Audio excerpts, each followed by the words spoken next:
नमस्कार दोस्तों, मैं हूं शिवम पांडे और आप सभी का स्वागत है आपके अपने चैनल ट्रिक पॉइंट में।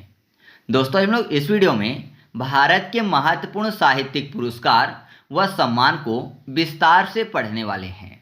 तो आप इस वीडियो को शुरू से अंत तक जरूर देखिएगा, जिससे आपको सभी पॉइंट अच्छे से समझ में आ सकें। तो देरी ना करते हुए चले इस वीडियो को शुरू करते हैं।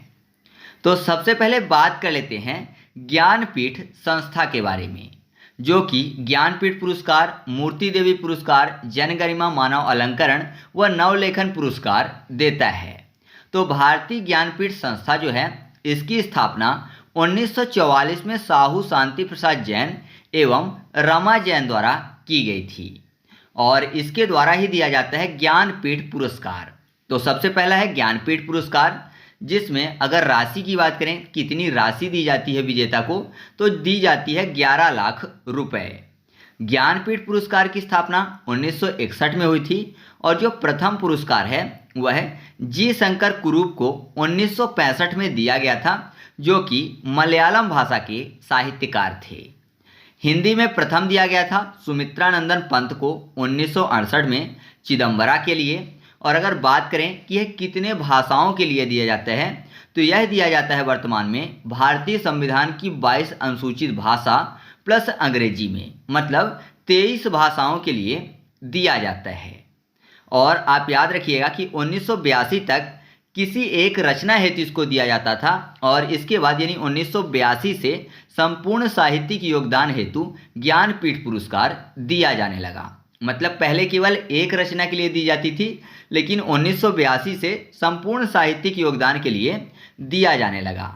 बात करें कि हिंदी में कितने लेखकों को मिला है, तो हिंदी के 12 लेखकों को यह पुरस्कार अब तक मिल चुका है और 11 बार दिया गया है। 2009 में संयुक्त रूप से 2 लेखकों को ज्ञानपीठ पुरस्कार दिया गया था और हिंदी भाषा के लिए जो ज्ञानपीठ है, ये 2 महिलाओं को अब तक दिया गया है। एक हैं महादेवी वर्मा और दूसरी हैं कृष्णा सोबती, जिनको 2017 में दिया गया। और कुल कितनी महिलाओं को दिया गया, मतलब सभी भाषाओं का देखें तो कितनी महिलाओं को दिया गया, तो सभी भाषाओं में 8 महिलाओं को ज्ञानपीठ पुरस्कार प्राप्त हो चुका है। हिंदी में 2 महिलाओं को, महादेवी वर्मा और कृष्णा सोबती, और कुल 8 महिलाओं को यह पुरस्कार अभी तक दिया जा चुका है। 60वां ज्ञानपीठ पुरस्कार जो है वो आर वैरामुथु को दिया गया है और 58वां जो ज्ञानपीठ पुरस्कार है, ये आपके लिए महत्वपूर्ण है, ये दिया गया है अमिताभ घोष को। और आपको याद रखना है कि ज्ञानपीठ पाने वाले ये प्रथम अंग्रेजी लेखक हैं, ठीक है, क्योंकि ज्ञानपीठ प्राप्त करने वाले ये प्रथम अंग्रेजी लेखक हैं, इस कारण से ये आपके लिए महत्वपूर्ण हो जाते हैं। तो याद रखिएगा कि 58वां ज्ञानपीठ पुरस्कार किसको दिया गया है, अमिताभ घोष को। इसके बाद हम लोग बात कर लेते हैं मूर्ति देवी पुरस्कार की। मूर्ति देवी पुरस्कार जो है, इसे भी भारतीय ज्ञानपीठ संस्था द्वारा ही दिया जाता है और इसमें विजेता को दिया जाता है 4 लाख रुपए। इसकी भी स्थापना ज्ञानपीठ पुरस्कार की तरह 1961 में की गई थी, लेकिन जो प्रथम पुरस्कार था वो सी नारायण राव को 1983 में कन्नड़ भाषा के लिए दिया गया था। भाषा की बात करें तो यह भी 23 भाषाओं के लिए दिया जाता है। भारतीय संविधान की 22 अनुसूचित भाषाएं प्लस अंग्रेजी, तो ये भी 23 भाषाओं के लिए दिया जाता है। और याद रखिएगा कि 34वां जो मूर्ति देवी पुरस्कार है, जो कि हाल ही में दिया गया है, वो दिया गया है डॉक्टर विश्वनाथ प्रसाद तिवारी को। विशेष जानकारी में ये याद रखिएगा कि जो ज्ञानपीठ पुरस्कार है, भारत का सर्वाधिक प्रतिष्ठित साहित्यिक सम्मान है और किसी भी भारतीय भाषा में उत्कृष्ट साहित्य सृजन के लिए प्रदान किया जाता है। और पुरस्कार स्वरूप की बात करें तो राशि दी जाती है, प्रशस्ति पत्र दिया जाता है और मूर्ति देवी की प्रतिमा दी जाती है। जो भारतीय ज्ञानपीठ संस्था है, यह केवल ज्ञानपीठ पुरस्कार तक ही सीमित नहीं है, बल्कि साहित्य के क्षेत्र में प्रेरणा, नवलेखन और नवीन विचारों को प्रोत्साहन देने के लिए कई महत्वपूर्ण कार्य भी करती है, जिनमें पहला है जनगरिमा मानव अलंकरण पुरस्कार। इसकी शुरुआत 2016 में हुई थी और इसका उद्देश्य क्या है, तो समाज, संस्कृति, शिक्षा, कला, साहित्य, विज्ञान, चिकित्सा, पर्यावरण, मानवाधिकार आदि विभिन्न क्षेत्रों में असाधारण योगदान देने वाले व्यक्तियों को सम्मानित करना। प्रदाता संस्था कौन सी है, तो भारतीय ज्ञानपीठ संस्था। और यह सम्मान उन व्यक्तियों को दिया जाता है जिन्होंने समाज और राष्ट्र निर्माण में उत्कृष्ट योगदान दिया हो। और याद रखिएगा मुख्य रूप से कि ये दिया जाता है वरिष्ठ नागरिकों को। ठीक है, तो अगर आपसे पूछा जाता है कि जन गरिमा मानद अलंकरण पुरस्कार जो है किसको दिया जाता है, तो ये दिया जाता है वरिष्ठ नागरिकों को। फिर अगला है नवलेखन पुरस्कार। इसकी शुरुआत 2005 के आसपास की गई, स्पष्ट नहीं है लेकिन याद रखिएगा कि 2005 के आसपास हुई। उद्देश्य क्या है, तो नवोदित एवं युवा लेखकों को प्रोत्साहित करना तथा उनकी मौलिक एवं सृजनात्मक रचनाओं को पहचान देना। प्रदाता संस्था कौन सी है, किसके द्वारा दिया जाता है, तो भारतीय ज्ञानपीठ संस्था द्वारा। और यह पुरस्कार विभिन्न भाषाओं में लिखी गई उत्कृष्ट कृतियों के लिए दिया जाता है और यह युवा साहित्यकारों को आगे बढ़ने में प्रेरणा देता है। तो जन गरिमा मानद अलंकरण पुरस्कार जो था वो दिया जाता था किसको, वरिष्ठ नागरिकों को जो कि 75 साल से ऊपर थे, जबकि नवलेखन पुरस्कार जो है ये 40 वर्ष तक के युवा लेखकों को दिया जाता है। इसके अलावा ज्ञानपीठ संस्था द्वारा नया ज्ञानोदय पत्रिका प्रकाशित की जाती है। ठीक है, तो मैंने आपको बताया प्रकाशन संस्था कौन सी है, भारतीय ज्ञानपीठ संस्था। प्रथम प्रकाशन हुआ था 1944 में। भाषा जो है हिंदी है और प्रकृति क्या है, तो साहित्यिक एवं सांस्कृतिक मासिक पत्रिका है। विषय वस्तु की बात करें तो इसमें साहित्य, कला, संस्कृति, विचार, समकालीन मुद्दे एवं आलोचना से संबंधित शोधपरक लेख जो है वो प्रकाशित होते हैं। तो ये चीज़ें भी आपको याद रखनी है भारतीय ज्ञानपीठ संस्था के संबंध में। इसके बाद हम लोग बात कर लेते हैं के बिरला फाउंडेशन द्वारा दिए जाने वाले साहित्यिक पुरस्कार की। तो इसमें सबसे पहला है सरस्वती सम्मान। इसकी स्थापना 1991 में हुई थी। राशि की बात करें तो 15 लाख रुपए दिया जाता है और भाषा है भारतीय संविधान की 22 अनुसूचित भाषाएं, यानी भारतीय संविधान में जो 22 अनुसूचित भाषाएं हैं उनकी कृतियों के लिए यह पुरस्कार दिया जाता है। इसके उद्देश्य की बात करें तो उत्कृष्ट साहित्यिक कृति के लिए यह दिया जाता है। प्रथम प्राप्तकर्ता हरिवंश राय बच्चन है, 1991 में इनको मिला था। इनकी कृति क्या भूलूं क्या याद करूं 4 खंडी आत्मकथा के लिए। प्रथम महिला प्राप्तकर्ता बालामणि अम्मा है, जिनको 1995 में मिला था। और वर्तमान प्राप्तकर्ता की बात करें मतलब लेटेस्ट में किसे दिया गया है, तो वह दिया गया है 2024 का सरस्वती सम्मान साधु भद्रेश दास को। उनकी रचना स्वामी नारायण सिद्धांत सुधा के लिए। ठीक है, तो ये चीज़ आपको याद रखना है सरस्वती सम्मान के बारे में। फिर अगला है व्यास सम्मान। इसकी स्थापना 1991 में की गई थी। इसमें राशि की बात करें तो 4 लाख रुपए दी जाती है। भाषा हिंदी, मतलब केवल हिंदी भाषा की रचना के लिए यह पुरस्कार दिया जाता है, जबकि सरस्वती सम्मान 22 भाषाओं के लिए दिया जाता है। इसके उद्देश्य की बात करें तो इसका उद्देश्य पिछले 10 वर्षों में प्रकाशित उत्कृष्ट हिंदी साहित्यिक कृति के लिए यह पुरस्कार दिया जाता है। प्रथम प्राप्तकर्ता रामविलास शर्मा है, जिनको 1991 में दिया गया था। और इनकी कृति क्या थी, तो भारत के प्राचीन भाषा परिवार और हिंदी के लिए इनको दिया गया था। प्रथम महिला प्राप्तकर्ता चित्रा मुदगल हैं, जिनको 2003 में दिया गया। और जो 34वां व्यास सम्मान है 2024 का किसको दिया गया, सूर्य बालाजी को। उनकी जो कृति है कौन देश का वासी वेणु की डायरी के लिए। ठीक है, तो व्यास सम्मान के बारे में आपको ये चीज़ें याद रखनी है। दोनों में अगर तुलना करें तो सरस्वती सम्मान 22 अनुसूचित भाषाओं के लिए 1991 में शुरू हुआ और 15 लाख रुपए दिया जाता है, जबकि व्यास सम्मान हिंदी भाषा के लिए दिया जाता है और 10 वर्ष की कृतियों को देखा जाता है। 1991 में भी इसकी शुरुआत हुई थी और 4 लाख रुपए इसमें दिया जाता है। ठीक है, तो आगे बढ़ते हैं। इसके बाद अगला है के बिरला फाउंडेशन द्वारा दिया जाने वाला बिहारी सम्मान। इस सम्मान की स्थापना भी 1991 में हुई थी। राशि की बात करें तो इसमें 2,50,000 रुपये दिया जाता है और भाषा की बात करें तो 2 भाषा हिंदी एवं राजस्थानी के लिए इसको दिया जाता है। उद्देश्य तो राजस्थान के हिंदी एवं राजस्थानी साहित्यकारों की उत्कृष्ट कृति के लिए यह सम्मान दिया जाता है। प्रथम प्राप्तकर्ता कौन थे, तो डॉक्टर रामविलास शर्मा थे, जिनको 1991 में दिया गया था। प्रथम महिला प्राप्तकर्ता मन्नू भंडारी हैं और वर्तमान प्राप्तकर्ता की बात करें तो 2024 का जो बिहारी सम्मान है वो डॉक्टर माधव हांडा को दिया गया था। फिर अगला है शंकर पुरस्कार। ये भी के बिरला फाउंडेशन द्वारा ही दिया जाता है।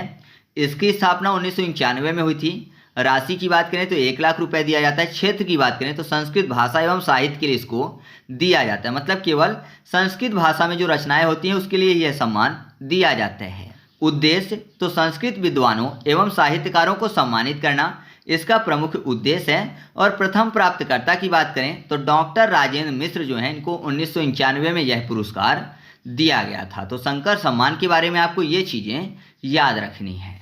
इसके बाद अगला है साहित्य अकादमी पुरस्कार।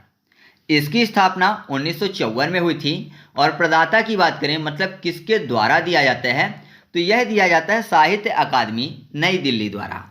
कितनी भाषाओं में दिया जाता है, तो 22 अनुसूचित भाषा प्लस अंग्रेजी प्लस राजस्थानी के लिए इसको दिया जाता है। उद्देश्य तो भारतीय भाषाओं में उत्कृष्ट साहित्यिक कृतियों को सम्मानित करना इसका प्रमुख उद्देश्य है।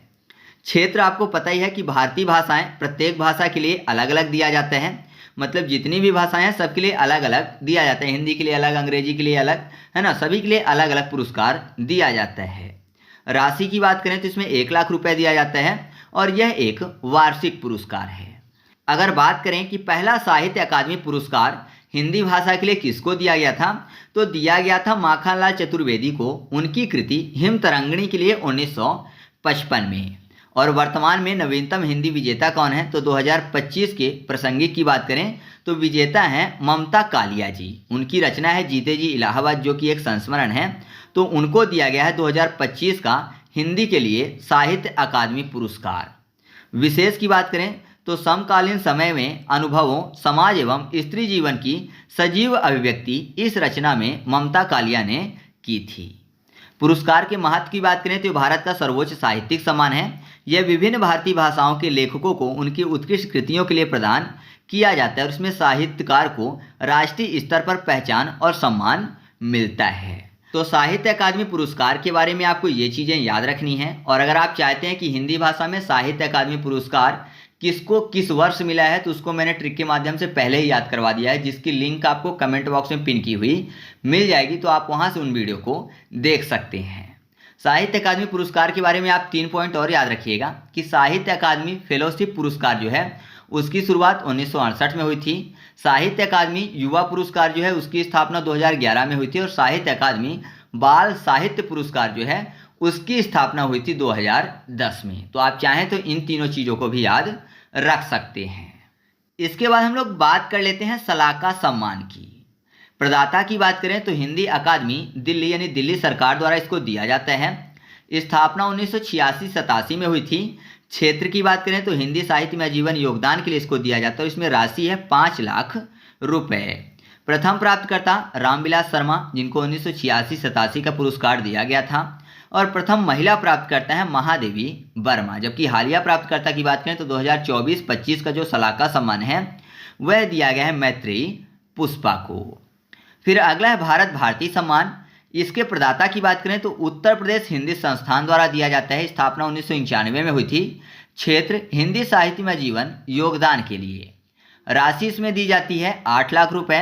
प्रथम प्राप्तकर्ता महादेवी वर्मा थी, जिनको 1991 में दिया गया था।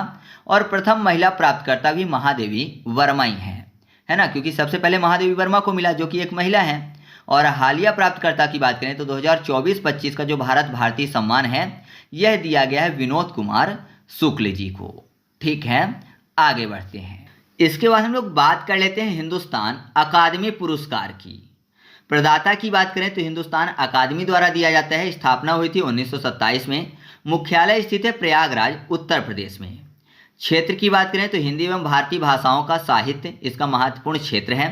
उद्देश्य तो हिंदी भाषा साहित्य एवं भारतीय भाषाओं के संवर्धन तथा उत्कृष्ट रचनाओं को समर्पित करना इसका प्रमुख उद्देश्य है। प्रमुख सम्मान कौन कौन से हैं जो कि हिंदुस्तान अकादमी द्वारा दिए जाते हैं? गुरु गोरखनाथ शिखर सम्मान और युवा लेखन सम्मान आदि। गुरु गोरखनाथ शिखर सम्मान जो है इसमें 5 लाख रुपए की राशि दी जाती है। विशेष तथ्य की बात करें तो हिंदी व भारतीय भाषाओं के साहित्यिक क्षेत्र में उल्लेखनीय योगदान के लिए प्रदान किया जाता है। इसके बाद अगला है महापंडित राहुल सांकृत्यायन पुरस्कार। प्रदाता की बात करें तो केंद्रीय हिंदी संस्थान द्वारा दिया जाता है। स्थापना 1989 में हुई थी और प्रथम बार प्रदान किया गया था 1993 में।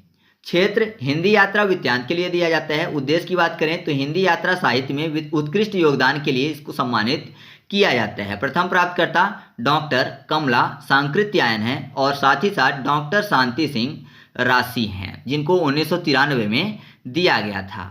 अंतिम उपलब्धि प्राप्तकर्ता कौन है? डॉक्टर पूरनचंद जोशी और हरिराम मीणा जी हैं, जिनको 2014 में दिया गया था। और विशेष तथ्य याद रखिएगा कि यह पुरस्कार महापंडित राहुल सांकृत्यायन की स्मृति में दिया जाता है। राहुल सांकृत्यायन को हिंदी यात्रा साहित्य का जनक कहा जाता है। ठीक है, तो ये चीज़ आपको इन पुरस्कारों के बारे में याद रखना है। इसके बाद हम लोग बात कर लेते हैं मंगला प्रसाद पारितोषक की। प्रदाता की बात करें तो हिंदी साहित्य सम्मेलन प्रयागराज द्वारा दिया जाता है। स्थापना 1923 में हुई थी और क्षेत्र है हिंदी भाषा एवं साहित्य। उद्देश्य क्या है? तो उत्कृष्ट हिंदी साहित्यिक कृतियों को सम्मानित करना। और प्रथम प्राप्तकर्ता की बात करें तो वह है पद्म सिंह शर्मा जी।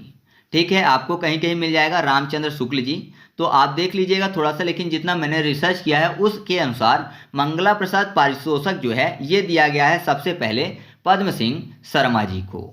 और प्रथम महिला प्राप्तकर्ता की बात करें तो महादेवी वर्मा है, जबकि हालिया प्राप्तकर्ता की बात करें तो उपलब्ध जानकारी नहीं है। ठीक है, और विशेष तथ्य हिंदी साहित्य सम्मेलन का यह सबसे पुराना एवं प्रतिष्ठित पुरस्कारों में से एक है। फिर अगला है इंदु शर्मा कथा सम्मान।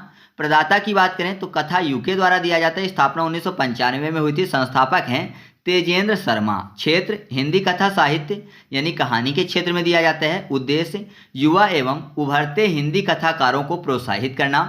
आयु सीमा की बात करें तो सामान्यतः 40 वर्ष से कम आयु के रचनाकारों को यह दिया जाता है। और प्रथम प्राप्तकर्ता की जानकारी उपलब्ध नहीं है, लेकिन हालिया प्राप्तकर्ता की बात करें तो सोनाली सिंह को दिया गया है 2024 का इंदु शर्मा कथा सम्मान। विशेष तथ्य तो यह सम्मान तेजेंद्र शर्मा ने अपनी दिवंगत पत्नी इंदु शर्मा की स्मृति में प्रारंभ किया था। तो इस तरीके से हम लोगों ने भारत के महत्वपूर्ण साहित्यिक पुरस्कार व सम्मान को देखा। अगर आपको वीडियो पसंद आई है तो वीडियो को लाइक कर दीजिएगा। और हाँ, अगर आपको पीडीएफ चाहिए तो टेलीग्राम पर जाकर सर्च करिएगा ट्रिक पॉइंट और चैनल को ज्वाइन कर लीजिएगा। वहाँ पर आपको सभी वीडियो की फ्री में पीडीएफ मिल जाएगी। तो चलिए मिलते हैं अगले वीडियो में, तब तक के लिए जय हिंद।